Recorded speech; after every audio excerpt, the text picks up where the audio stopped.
talking about Crocus today.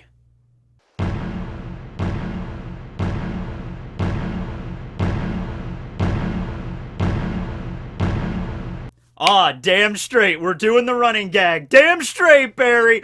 Okay, I like Crocus. I made that video about Roger's crew yesterday. I was like, I gotta talk about Crocus. All right, man. And yes, we are going to be doing the running gag thing throughout the video because that is one of Crocus's things. He has the power to break the fourth wall. When a character is introduced with that kind of power, you just need to back up, all right? Because he'll just wreck you 8 ways to Sunday. And right now is Saturday, so I don't know what that means, but it's something serious. Okay, so the arc where Crocus is introduced, you know, the first arc of the Grand Line, I guess, it's very short. It's the Reverse Mountain arc or the Laboon arc, whatever you want to call it. It's only 2 episodes long in the anime. You know, the Straw Hats come down Reverse Mountain, they land at the Twin Capes, Laboon is there, giant whale, swallows the Going Merry and all of the crew in it. They have to get out and they meet an old man with a flower on his head along the way. That's just how it goes, right? Also, there's a king and a girl named after a day of the week in there somewhere. But anyway, not very long of an arc, okay? And it's an interesting way to start off the Grand Line adventure. You know, going back to early One Piece, they were talking about the Grand Line as this, like this pirate graveyard. Those who go into the Grand Line most never live to tell the tale. And it's like, okay, the first thing they're going to encounter in the Grand Line, giant whale with an old man with a flower sticking out of his head living inside of him. I'm like, okay, Oda, I'm listening. I'm curious. I'm intrigued. But no, I went back and I watched those 2 episodes in the anime just to kind of refresh my memory on Crocus, because it's been a while. I'm like, is there anything in those episodes, anything from Crocus's point of view or his, like, feats that he showed that I might be forgetting?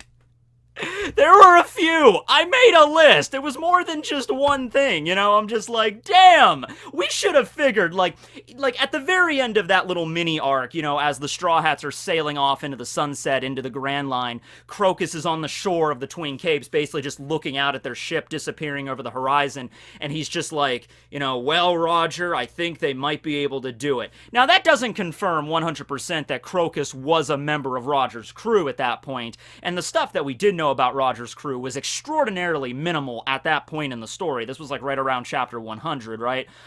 But he did mention to the crew that he was on a pirate ship for a time, and he's an old man, and he's mentioning Roger, and he mentions Raftel or Laugh-Tale as the island where the One Piece is, and so you could kind of figure it out. But even before all that, like, some of these things he's displayed, like, we should have known, like, okay, yeah, this old man, he's done some stuff, okay? First thing he did, Crocus dived in an ocean of stomach acid and was fine. Because he lives inside of Laboon. I mean, I'm sure he lives in the Lighthouse as well, but whenever he decides to, you know, take a vacation away from it all, he goes into the giant island whale. Inside of it, inside of Laboon's stomach to be specific, how many stomachs do whales have? Are they like cows? I might be thinking of cows.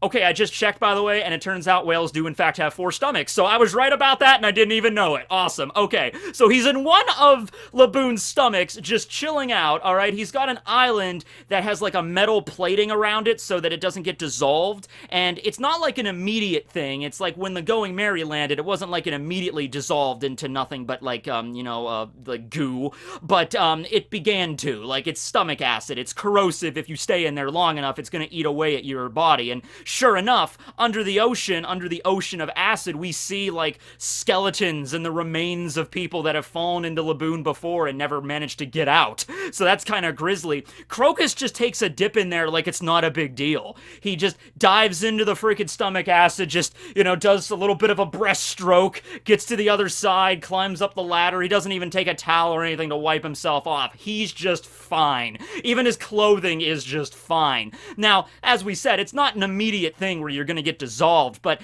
it's acid. You'd think it would sting a bit, not to Crocus. So that's one thing. Oh yeah, just the fact that he built a giant room with a multiple, you know, tunnels and series of networks and all that stuff inside of a whale. Like, that talks more about just, like, number one, his medical knowledge, number one, his skill at, like, you know, just, construction, you know, giving Frankie a run for his money. Like, could Frankie build an entire building inside of a whale? Probably, but Crocus can too, because we saw him do that. He even, like, painted the inside of Laboon's stomach and somehow incorporated, like, a light source in there. and like a giant, like multiple giant metal doors and exits and like tunnels and stuff linked to like Laboon's blowhole. There's like a hatch where you can get into them, all with apparently not harming the whale at all, because Laboon was pretty cool with it. He installed a giant metal door on the side of this whale's body and did it in such a way where Laboon just like, oh, okay, cool, bro. So that's impressive. Oh, he tanked 2 cannonballs. Yeah, Miss Wednesday and Mr. 9 came out and tried to fire cannonballs at the inside of Laboon. Crocus was just like, I don't freaking think so, and just jumped in front of the 2 cannonballs. They hit him, then he fell back into the ocean of aforementioned stomach acid, and then he just kind of just came up, you know, and then just swam to shore and then got out and sat down in his lawn chair. It's an impressive lawn chair. That lawn chair right there might rank up there alongside Aizen's prison chair as one of the greatest chairs of all time. Alright, so I understand at this point in the story, tanking 2 cannonballs to you, even if it was like a point-blank shot, that doesn't really account for much. Like, you could say that to Zoro, like, Zoro took 2 cannonballs point-blank, and be like, okay, it's Zoro. You know, he's armament hockey, whatever. But no, back then, I mean, that's still pretty cool. He's an old dude. He's 71 and a half years old and a legally certified doctor. So that's that. Oh, yeah, and this is gonna end it out here. He killed a giant squid in under 2 seconds. In the episode, when they get swallowed by Laboon, the Going Mary's in there, and a squid also got swallowed, so the squid pops out, and the squid is bigger than the Going Mary. It's a big freaking giant squid, right? And, you know, Zoro and Sanji are there, they're ready to cut it down, and then freaking the doors to Crocus's house just swing open, and he just takes 3 harpoons. It's just like, shing, shing, shing, and it just pierces this thing, and I clocked it. It's under 2 seconds that this thing, like from when they started the attack to just piercing this thing, and just killed it immediately. Alright, so even back when I remember that scene, but going back and watching it, I always assumed it was some kind of mechanism or some kind of machine, that when he opened the door, the machine like a rapid fire harpoon launcher. But no, going back and checking the episode, it's not a machine. He just takes the harpoons, and we've seen him fight with harpoons when he was on Roger's crew, so those are his, like, weapon of choice, and he just pierced the damn thing, and that's actually his favorite food, is giant squid meat, which that's why he killed it. And so, yeah, that's Crocus. Pretty impressive, huh, Barry? Oh, and yes, like I said, he is a master of the fourth wall breaking running gags.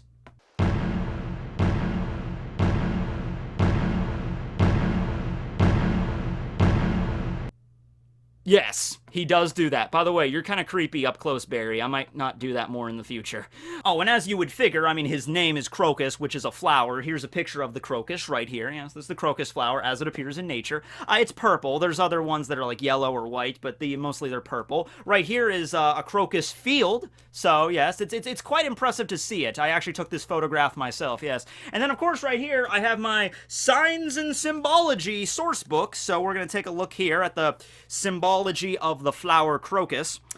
Crocus, spelled with a K, was a handsome Greek youth. 100% dead on, Oda. Let's see. He was a mortal boy who was a friend of Hermes, the messenger of the gods. Hermes accidentally killed his friend. Oh, how do you accidentally kill someone? Hermes, you gotta explain that, okay? 3 drops of blood fell on the crocus flower and became the stamens that produced saffron. Okay.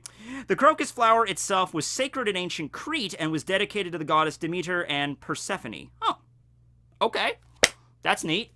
That's cool. I mean, like, all right. I've also read at other, symbolism and stuff of the crocus flower. It represents youth and vitality or energy. I mean, Crocus, he's an old man, but he certainly doesn't have youth, but he does have energy, and he's vital. He's very vital. As I said, he's 71 right now, or rather, he'd be 73 and a half years old right now in the story. One of the very few characters that actually just tells us their ages. It's a really funny thing, because you get the impression he just likes to troll people that come into the Grand Line, because, you know, like, Zoro asks him, he's just like, who are you, old man? And Crocus is there just like, why would I answer a question like that? You introduce yourself first, you're trespassing on my property. And Zoro's like, oh, okay, fair enough. My name is Ronar. Anyway, my name's Crocus. I'm 71 and a half years old, and I'm a Gemini. So, very rare will characters just announce how old they are. The only other time I remember that actually happening was with Kaku. Remember they were talking to Kaku at Water 7, and he's talking like, yeah, you old whippersnapper. Like, he's using old, like, person terminology, and Usopp's like, how old are you? And he's like, I'm 23. Why do you ask? It's just like, you old, basket case? Okay, that's not much of an old person term, but okay. So, yeah, he's 73 right now.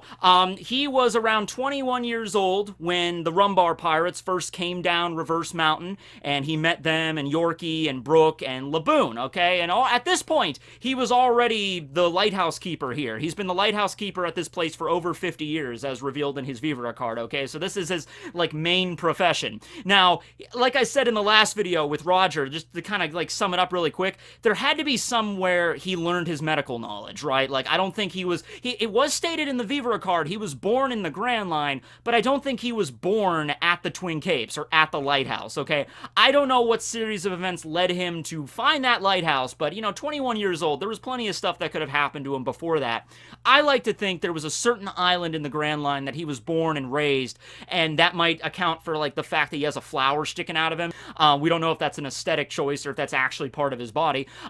But, like, he might be part of a tribe of flower people, like, so hippies, basically. But no, he might be a tribe of, like, flower people that all have different names of flowers, and that makes sense. I mean, with Oda's writing style, you can picture an island like that, And maybe it was on this island that he learned all about, medicinal plants and herbs and stuff and how to cure diseases, and then something happened to him and he ended up at the Twin Capes, and then he decided just to become the Lighthouse Keeper there. I mean, I'm sure we're probably going to find out more about him later, at least I hope we do.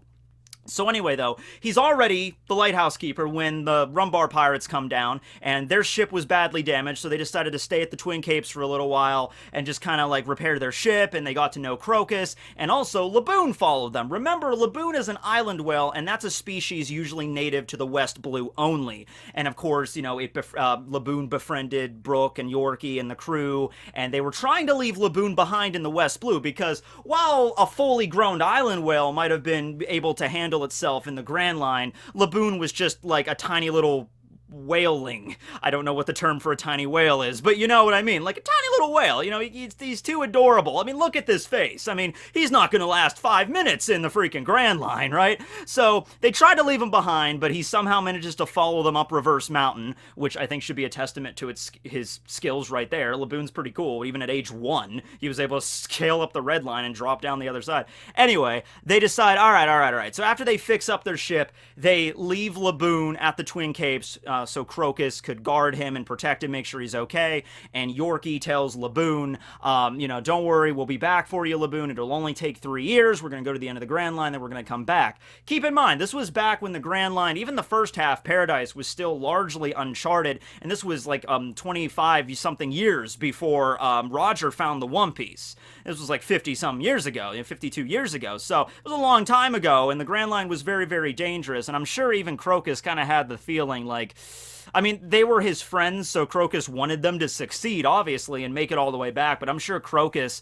even if that at that age, at like 20 years of age, and seeing all those ships coming down Reverse Mountain, he was probably not very, confident that they were going to make it all the way back. But he hoped they did. So they leave, and of course, we all know the story from Brook's perspective later. They never come back. They were attacked. First off, their ship, the crew got cut in half because they got afflicted with some sort of disease, including Yorkie, who was the captain. So half the crew left. Yorkie had the disease. We don't ever know if he got cured or not. I'm assuming he's dead, but some people like to think Yorkie is still alive. He's going to pop in at some point. I mean, he could. I mean, he probably would be in his, 80s or 90s, but he could be alive. He might have survived the disease. Who knows? And so Brook became the new captain of the Rumbar crew, and then they got attacked by another crew, which possibly might have been the Germa. We don't know. And got attacked with poisonous weapons, and then they all died, and then Brook ate the Yomi Yomi no Mi, of course, so he was able to come back, but he was a skeleton and he couldn't sail anywhere because the ship was too damaged and he was stuck in the Florian Triangle, and so we all know about that, right? So, after about, 25-something years of watching Laboon, he decided to travel with Roger. That's when Roger came down the red line in Reverse Mountain. He's like, I be Goldie Roger, and I'm sailing to the ends of the Grand Line. And I don't know what it was about Roger, maybe, because even at this point, like, this was Roger's final voyage. So, he was making a name for himself in the world before that. Alright, it wasn't like he was just a brand new pirate landing in the Grand Line for the first time. Alright, this was his last voyage, so Crocus probably heard about him. I mean, if the Yonko, if still existed in the same format back then, like if there were 4 Emperors of the Ocean, it's fair to say that Roger would have been one of them, right, until he became the Pirate King, ascending to even higher status. The weird thing here is that, Crocus was one of the very few people, according to Rayleigh, he was the only person capable of alleviating Roger's suffering, because Roger had some sort of disease he became afflicted with a few years prior to this, which is why he was doing the final voyage now. And like I said in the last video, I'm sure the Oro Jackson had doctors before this, but it was Crocus was the one that actually managed to, like, put a dent in Roger's illness to the point where he could still fight and he didn't have that much pain anymore.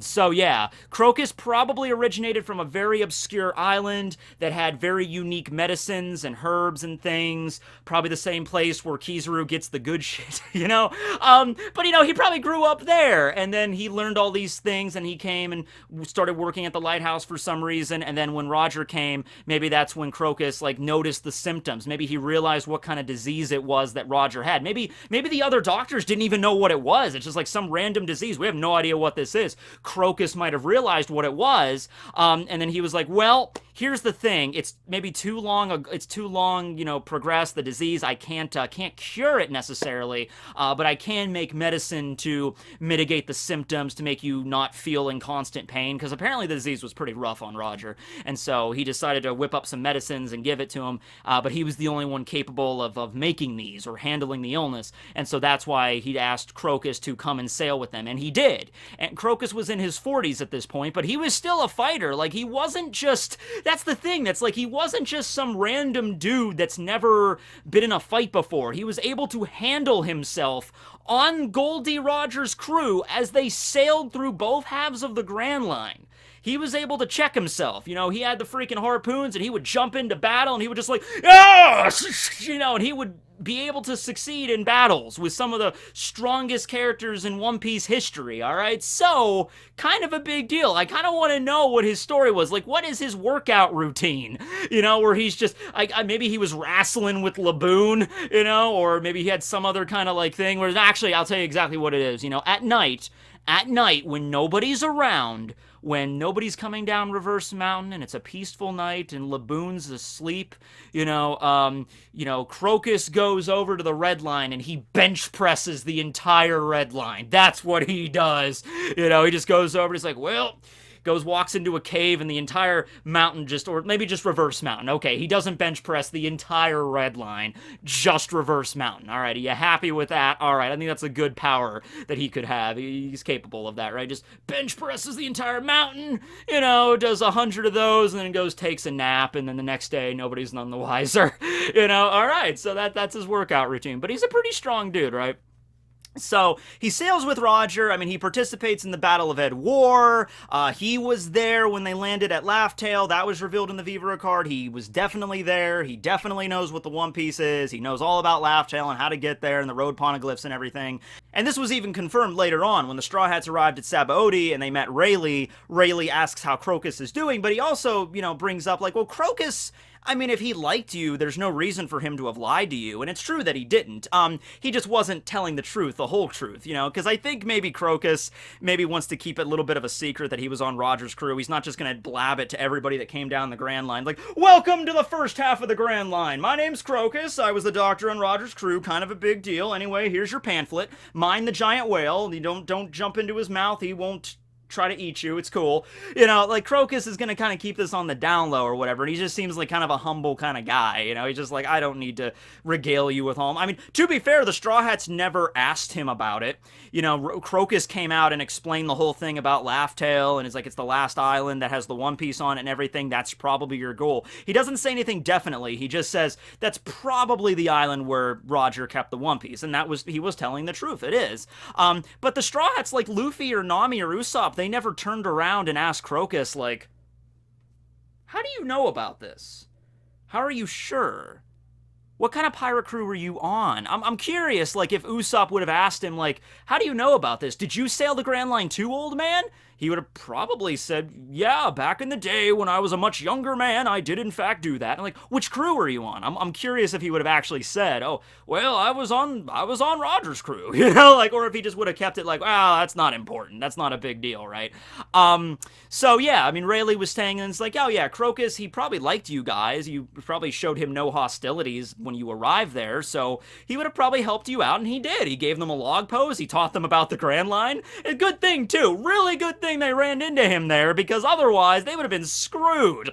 Can you imagine if Laboon just wasn't in front of the current that particular day? If Laboon, because Crocus was inside of Laboon at the time, if like Laboon was just off to the side, just under the waves, just kind of chilling out, and the Straw Hats just landed at the Twin Capes and just kept on going, like in the 4Kids dub, basically, without actually stopping, you know, they would have been like, oh, okay, we're in the Grand Line. Nami, where are we going? Nami pulls out the compass. She has no idea what's going on. Just like, what? Huh? They would have been dead before sundown. You know, they would have had no idea where to go, right? So it's handy that they ran into Crocus there, right? And I've brought this up before, like, what happens when other people come down the red line down Reverse Mountain? You know, do they all meet Crocus? And I'm sure not all of them do. Some of them might not even see Laboon at all. Like I said, Laboon might be under the ocean sometimes, and they might just sail. Or if they do see it, they decide just to get the hell out of there as quickly as possible because it's a giant whale. You know, like, we need to get out of here now. I'm sure every now and then a ship will come down and see Crocus, like, chilling out next to the lighthouse, and they might ask him some questions. I'm sure he answers, as long as they don't try to attack him for... Oh, I wonder... Legitimate question. I wonder if I could do another running gag.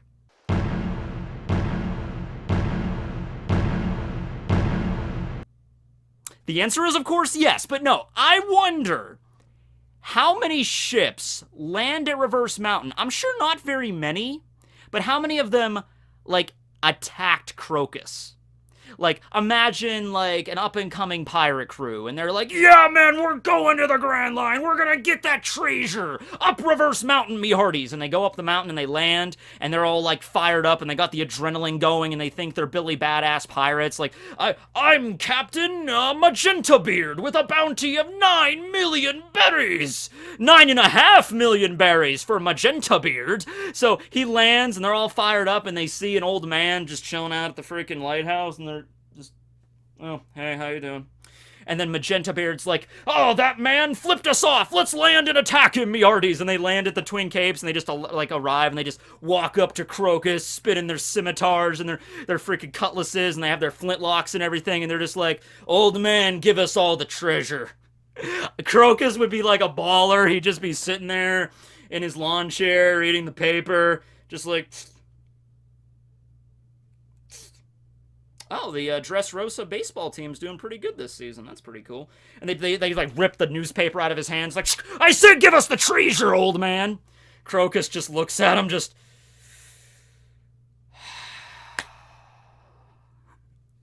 Five minutes later, they're at the bottom of the freaking ocean. Their entire ship is wrecked. Or he just like, Laboon, eat the ship, and just crushes it. And then he just goes... buys another newspaper from the news coup. And, you know, Crocus is an honest man. He walks over to the captain, and he's on the ground, like, bleeding out after, like, a harpoon sticking through his heart. He's like, why did you... stop, please, we'll do anything. And Crocus just leans down, and he's like, you owe me 5 berry for that newspaper I had to order because you shredded the last one. He just reaches into a pocket, pulls out a berry coin, puts it in his pocket, and, like, kicks him off the side of the Twin Capes. No! Sits down and just keeps on reading. That probably has happened, because you'd figure, like, not a lot of pirates always come down in the reverse mountain, and even Nami mentioned, like, there's a failure ratio where you just smash into the side of the thing. But, you know, I'm sure some pirate crews aren't always super powerful. Some might just get lucky and manage to get up the reverse mountain and come down, and they might attack the first settlement they see, because they're pirates, and they see the Twin Capes there, and they're like, we're gonna, like, attack this old man and get some treasure, so when we go into the Grand Line, we'll be ready to go. And so they think he's an easy target, and, you know, like, Crocus would probably deter them as much as possible, like, Sonny boy, you don't want to do this. And it's like, we do. I'm like, okay. And he just picks up, like, he has a little umbrella holder next to him, but it's filled with harpoons, and he just, like, okay. So, yeah, I mean, he totally could, considering the stuff we've seen, you know, killed a giant squid in less than 2 seconds. You know, he could just run an entire pirate crew full of harpoons if he was really inclined to. And that's another joke he did when he first kills that squid, and Zoro and Sanji, they're like readying for battle because they don't know what's gonna happen. And then out of this house, Crocus just emerges, and he's like in shadow, like partially obscured. He just walks out, and he's just giving them the death glare. He's giving them the stink eye, kind of just like, and he just slowly starts to walk over to his lawn chair, and he sits down, and Sanji's like, what? And he's just, like, not paying attention to them, and Usopp, I think, threatens him. He's just like, you better tell us where we are and who you are, old man. We have cannons here. We can fire. And Crocus is like, if you do that, someone's gonna end up dead. Like, well, who? Well, me, of course. You know, which, as we find out, that's actually not even true. Like, they could launch, like, all the cannons they could at him, and it would just, like, boom, boom, boom. Gave me a mild headache. Damn you. You know, so he likes to joke around and kind of likes to troll people, but the Straw Hats were not actively trying to attack him. It's not like Zoro jumped off the Mary, grabbed his swords, and started to try to slice off Crocus's head or something, right? So Crocus's philosophy on this is probably like, you know, I'm right here next to the reverse mountain, you know, there's going to be a lot of pirates coming down this thing. Some of them are probably completely indifferent, that just sail right by and don't even care. Others might try to stop, and hey, if they stop and they just want, like, a place to rest for a little while, or if they want a place to fix their ship, or if they just want some food, sure, why not? I mean, I don't care. He probably just likes the company sometimes, but, you know, every now and then, Crocus has got to be aware. Every now and then, there's going to be some pirates that think they're hot shit, and they're going to come down this island and, you know, try to attack me, and at that point, you know, I'll defend myself, you know, whatever I gotta do, right? Or he could just summon Laboon to scare the ever-loving Crapple-Fax out of them. That could happen, too. Like, the pirates attack, like, give us the treasure, old man, and Crocus doesn't even do anything. He just kind of, like, snaps his fingers, and then out of the water, it's like Cthulhu rising up from Relaya or something, like, oh, oh, oh, and this giant whale in the eye just, like, appears like a skyscraper and just looks at the pirates, and they're like, oh no, it's a monster, and they get in their ship and they just sail away. Maybe that's more likely to happen, the intimidation factor, and Crocus is like, thanks, Laboon! He's like, and then just goes back under the water. So yeah, and Crocus is a friend of Laboon. You know, they've been together. Crocus has been with Laboon longer than Laboon was together with the Rumbar crew. He was only a year old when the Rumbar pirates first found him. Now he's over 50, so he spent most of his life with Crocus, but he's never forgotten his family, and that's the really tear-jerking moment with Brook's backstory. Like, that's one of the things I can't wait to see in One Piece, you know? Like, I can't wait for Oda to draw that, you know? Not so much the One Piece or Luffy becoming king. I mean, those are a big thing. I cannot wait for the panel where Brook sees Laboon again. Can you just picture it in your head? Like Brook arrives at the Twin Capes or whatever, and he sees Crocus, and he's talking to Crocus first, and then Laboon just begins to emerge under the water, and he looks at him, and then it's just like this 2-page spread where, like, Laboon is, like, staring at Brook from the shore, and then Brook is on, like, next to the lighthouse, like, staring up, and they just start crying. It's like, Laboon! And then the chapter ends with, like, Brook just sitting down and playing the tone dial, and they're all singing along, and Crocus is singing there too, and Crocus is even crying. It's like, it's finally here, you know? And then after that, I guess what happens after that? I guess either Brook stays at the Twin Capes with Laboon, or Brook and Laboon, like Brook hops on Laboon's back and they sail back into the Grand Line for another adventure. You know, just like Brook and Laboon adventures. All right, I'm getting off the rail here. I'm talking a little bit more about Laboon than Crocus here, but they kind of go hand in hand, you know what I mean?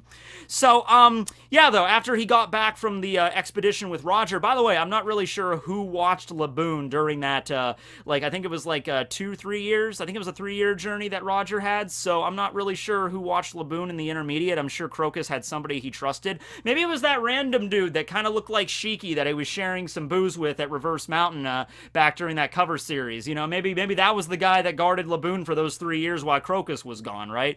Oh man, can you imagine the apprehension that Laboon probably had there? Like his first family goes in the Grand Line, never comes back, and then his second family, his Crocus leaves, and he might never come back. Thankfully, Crocus came back. Thankfully, he was on the Pirate King's crew. He made it through.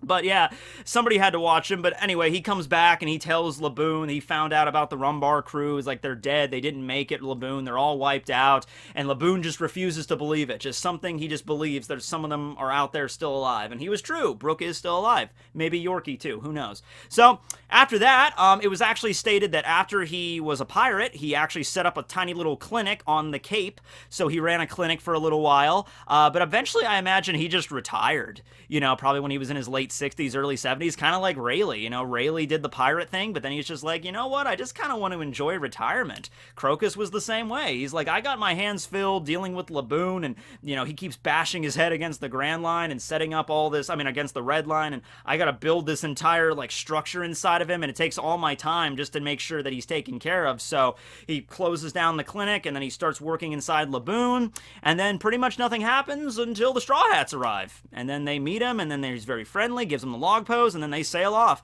We've seen Crocus since then. He's appeared like right after Brook joined the crew. That was a really good scene too, when Brook joins the Straw Hats and he's finally continuing his journey after 50 years of being stuck in the Florian Triangle.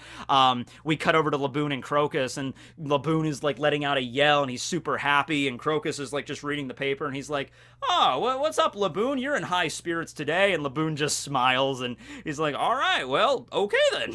Everything must be going good in the world today. And Laboon's like, yay! So it's like they could like have a psychic connection, like they know.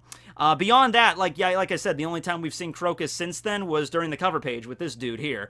This also maybe could be Odin.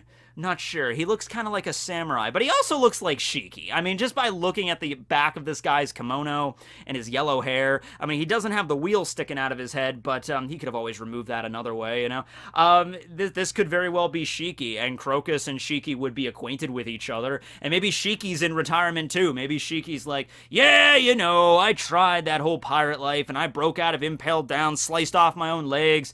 I'm pushing 75 here, man. I just wanted to settle down. I was thinking about maybe having a bunch of flying islands and attacking Marineford and having some crazy plot, and, you know, but I decided not to do that. I decided not to go ahead with that, and I just want to retire. And so maybe he's just chilling out with Crocus right now at the Twin Capes. He might still be there for all we know. Who knows, right? So yeah, that's about Crocus. Hope you guys enjoyed. Very impressive man among men. This will be Tekking101 signing. This will be Tekking101. Okay, screw the running gag. This is Tekking101 signing out. Bye.